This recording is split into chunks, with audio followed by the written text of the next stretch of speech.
Akiaria na andiki a mohoro hindi ya kigomano kiria kiraharirio mwena wa Naikuru, murugamiri munene wa gikundi kia Groots Organization Operating Together in Sisterhood guku bururi-ini Frida Gathuku augite atumia ni mabatie gukuruhanio hari uhitikia wa matua ngurani na muno makiria ma uthii wanambere.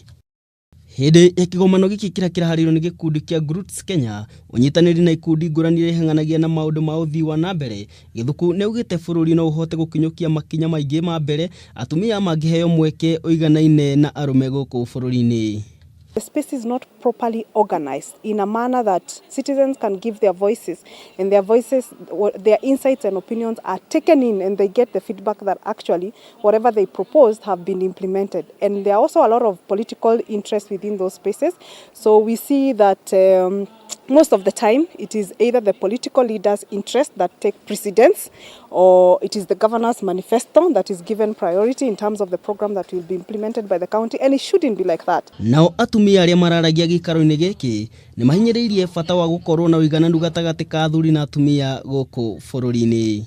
As Naikuru County, we don't have a gender bill, and we really would want our county to have one, so that we, as women, we get involved in the boards available with the exact available opportunities, and at least when we have that in place, we trust that when we have women in leadership, we have much getting back to the families at home.